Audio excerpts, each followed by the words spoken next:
Assalamualaikum warahmatullahi wabarakatuh. Perkenalkan saya Putri Dia Anugrah dari Universitas Negeri Padang jurusan Akuntansi. Kali ini saya akan membahas mengenai cash flow.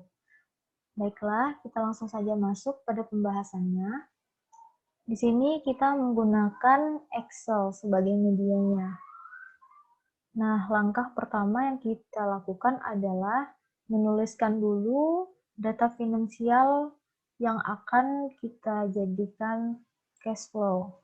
Nah, di sini yaitu PT Hafiz Maulana, data finansial untuk anggaran 2012.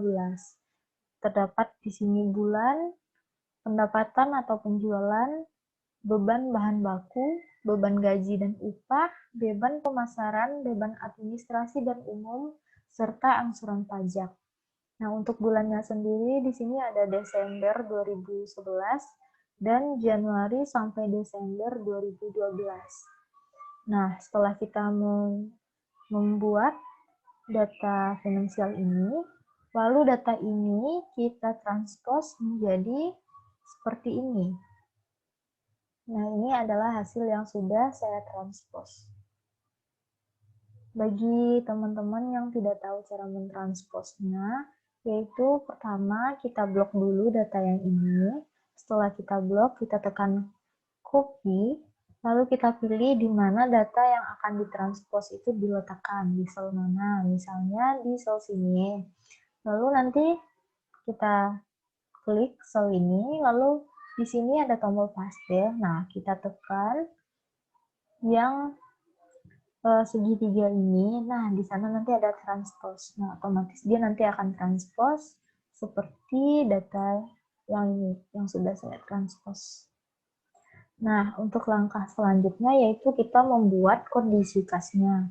Kondisi kas di sini ada saldo awal dan saldo kas minimum.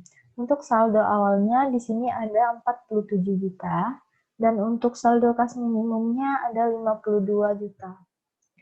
Nah, setelah itu kita bikin di sini pola penerimaan kas dari penjualan. Pola penerimaan kas itu ada tunai dengan 45%, lalu diskonnya 5%. Nah, ada periode bulan berjalan, yaitu 60% dengan diskon 2%. Lalu selanjutnya ada bulan berikutnya, yaitu 40% dengan diskon 0%. Nah, setelah data pada semuanya ini telah selesai, sudah ditranspos, sudah diisikan seperti ini. Nah, kita lanjut untuk membuat anggaran penerimaan kasnya. Nah, untuk anggaran penerimaan kasnya ini, pertama kita bikin judulnya dulu, yaitu PT Hafiz Maulana, anggaran penerimaan kas. Nah, di sini kita bikin dulu tabelnya, yaitu untuk bagian keterangan ada penerimaan penjualan tunai, ada penerimaan piutang periode berjalan dan penerimaan piutang sebelumnya.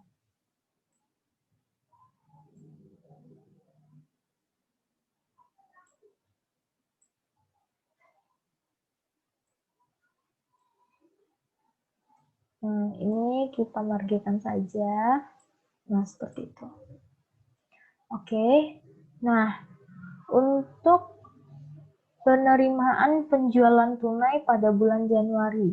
Nah, ini itu kita menggunakan rumus Excel, yaitu kita juga menggunakan data finansial yang telah kita bikin tadi pertama.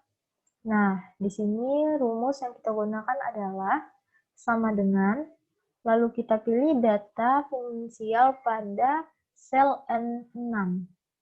Nah, kita kalikan dengan sel G22, lalu kita absolutkan menggunakan F4. Selanjutnya kita kalikan dengan dalam kurung 1 dikurang I22 yang telah kita absolutkan. Nah, kita lihat di sini dulu. N6-nya adalah 101 juta. Nah, 101 juta lalu kita kalikan dengan G22. Nah, G22 itu terdapat pada, nah ini 45%. Lalu G22-nya kita absolutkan, dan kita kalikan lagi di dalam kurung dikurang 1 dengan I22. I22 itu adalah 5%. Nah, itu juga kita absolutkan sehingga nanti akan mendapatkan hasil 43.177.500. Nah, selanjutnya untuk penerimaan piutang periode berjalan. Untuk penerimaan piutang periode berjalan ini kita menggunakan data finansial rumus yang kita gunakan yaitu sama dengan N6 yang 101 juta tadi dikalikan di dalam kurung 100% dikurang G22 absolut. G22 absolut tadi yaitu 45%. Nah, lalu kita kalikan dengan data finansial G23. Nah, G23 itu adalah 60%. Nah, kita absolutkan 60% G23 yang 60% tadi dengan F4, lalu kita kalikan dengan dalam kurung 1 dikurang data finansial yang I23 diabsolutkan, sehingga nanti dapat hasilnya 32.663.400. Nah, untuk penerimaan piutang sebelumnya, piutang sebelumnya ini sama, kita menggunakan data finansial yang telah kita bikin sebelumnya tadi juga. Nah, yaitu sama dengan M6 dikalikan 100% dikurang G22 diabsolutkan, lalu dikali dengan G24. Nah, M6 itu adalah ini 96 juta. Jadi 96 jutanya kita kalikan dengan dalam kurung 100% dikurang G22 dikurang 5%, lalu dikalikan lagi dengan data finansial G24 yaitu G24 yaitu 40%. Nah, sehingga nanti akan menghasilkan hasil 21.120.000. Nah, setelah kita selesai menyisihkan data pada bulan Januari ini, nah kita blok nih, lalu kita tarik hingga ke Desember. Nah, nanti di sini akan terisikan sendiri data-datanya, semuanya sesuai dengan rumus yang kita masukkan tadi. Karena tadi telah kita absolutkan, sehingga dia bisa kita tarik dan mempermudah pekerjaan kita. Oke, sekian dulu dari saya. Apabila ada kesalahan dan kekurangan, saya mohon maaf. Saya akhiri. Assalamualaikum warahmatullahi wabarakatuh.